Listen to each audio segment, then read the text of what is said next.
This presentation will be discussing the topic of food production and several scenarios of the future for the food industry, as well as providing our thoughts and recommendations on it at the end of the presentation.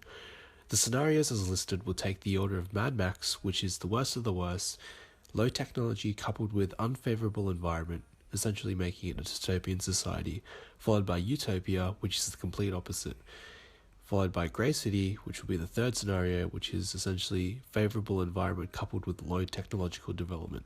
This alludes to high government regulations, including food stamps being handed out, restrictions on energy resources included as well. Damage control is the final scenario. This talks about high technology, meaning an unfavorable environment. That is, an environment with an increasing population at more than the estimated rate, and climate change and global warming affecting agriculture and fisheries, limiting natural resources, and ultimately threatening sustainability.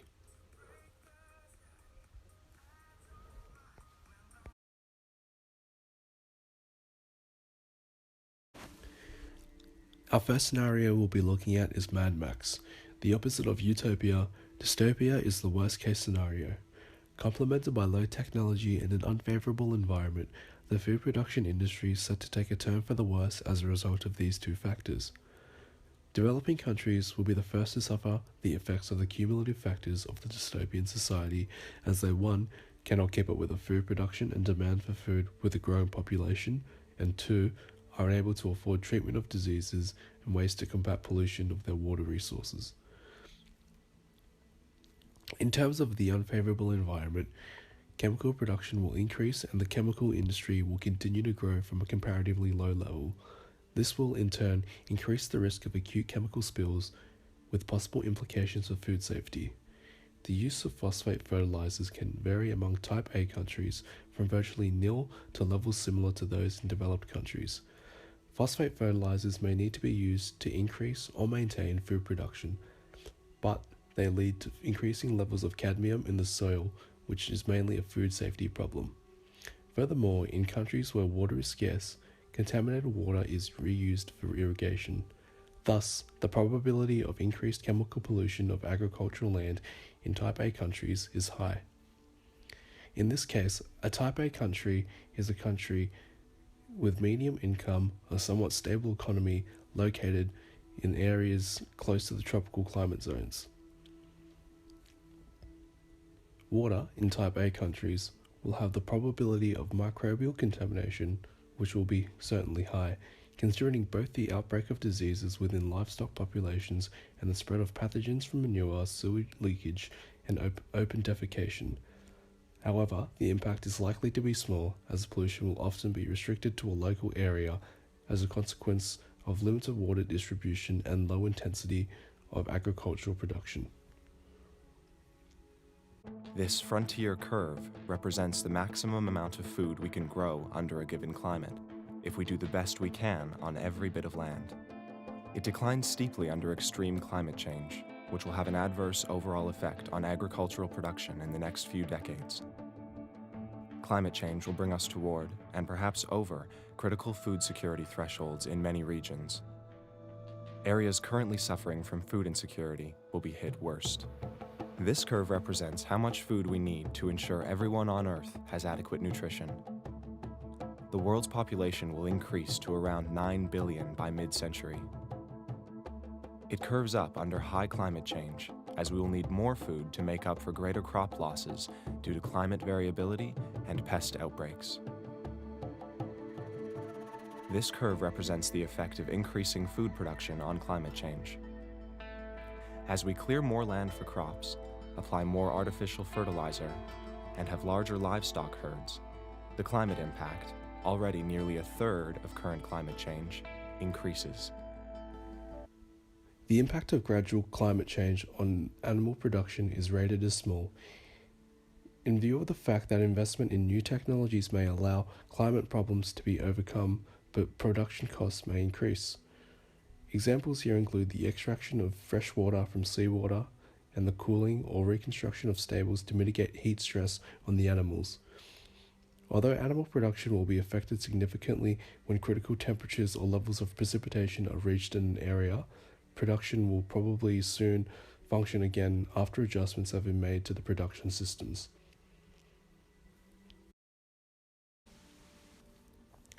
The next scenario we'll be talking about is utopia.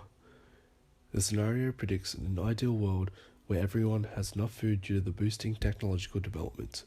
In earlier years, the government spends more in research sectors so that new inventions can solve the increasing hunger problems. This is done and achieved through the abundance of resource and the knowledge at the disposal of the government in a time where technology and the environment are both favourable, allowing for more research and innovation. High research and development under genetically modified products encourages people to use them, uplifting the country economically and also increasing the nutrition standard of food. As a result of this intake and acceptance of genetically modified products, people's diets slowly change and the mortality and morbidity across the globe also change. Developing countries are now fast-tracked onto becoming a more developed country as a result of this diet change, this in coordination with improved technology as well as a more stable economy. Our future can be secured by planning sustainable food production via soil and water conservation as a result of the world being a utopian society or close to a utopian society.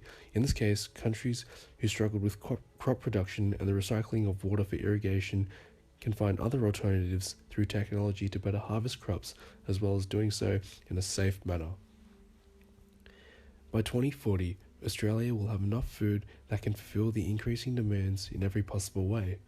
This is the world where every living being wants to be in, especially the underprivileged population of the country who are starving to death. However, it's a long journey until we're there, and both the government and the population should work hand in hand for the above results to be achieved.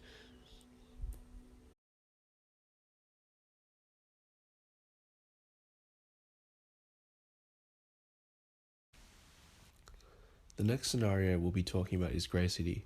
This scenario is based on the assumption that what if there were no more technological advancements, coupled with the low impact of global warming? In this scenario, there is this constant fear towards the possibility of the sudden increase of global warming, which might eventually cause human extinction.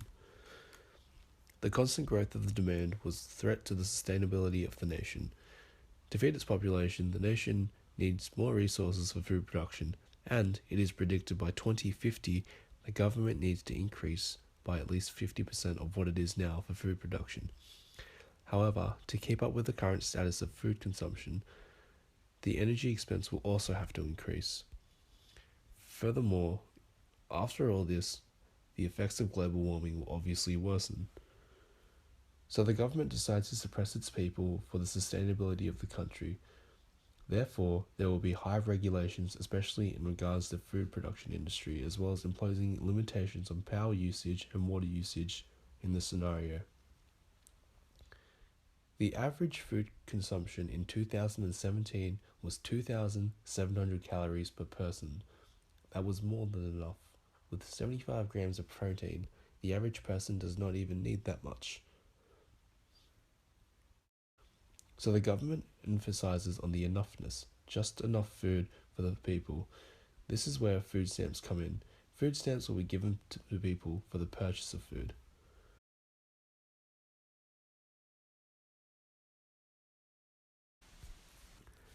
The final scenario is damage control.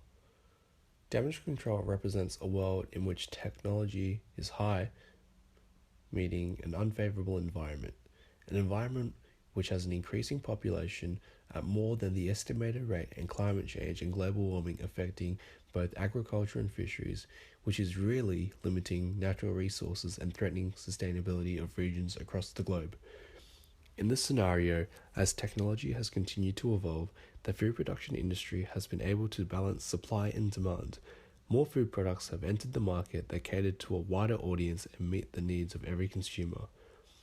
Technology has also allowed for creation and implementation of genetically modified foods, nutrient-enhanced functional foods that target a specific health group, such as people with diabetes or heart disease, and a much larger variety of sustainable proteins, such as algae, soy-based proteins, and synthetic meats. Technology has also put systems in place to help deal with the uncertain effects of the environment, such as the concept of smart soil, which uses remote sensing systems in equipment to enable real-time monitoring of actual field conditions. Technology is also helping the food production industry to lower the carbon footprint by using energy-efficient production methods. In saying all of this, The cost of high technology has left a massive carbon footprint, creating an unfavorable environment in terms of accelerating the rate of climate change. However, there are the advancements in technology helping the food production industry to balance out the negative effects of climate change and better meet the increasing demand for food. And now onto our recommendation and conclusion. The issues we need to address are pollution, global warming, population increase, and technology for the future. If we are to aim for a utopian or near utopian society, we must prioritize which issue we need to address first. Overall, this topic was quite interesting, and either of the four aforementioned scenarios are quite possible to appear by 2040 or even before that. The goal once again will be that in the year 2040, technology is able to balance out the negative effects of climate change and slow the rate of its impact for future years, as we know that balancing both a good environment and high use of technology will be near impossible. The best solution for now would be to address the issue of global warming whilst keeping the other issues in the back of our minds, constantly thinking of them as we work towards a suitable and sustainable option to tackle global warming and allow the food production industry to reach optimal performance of output.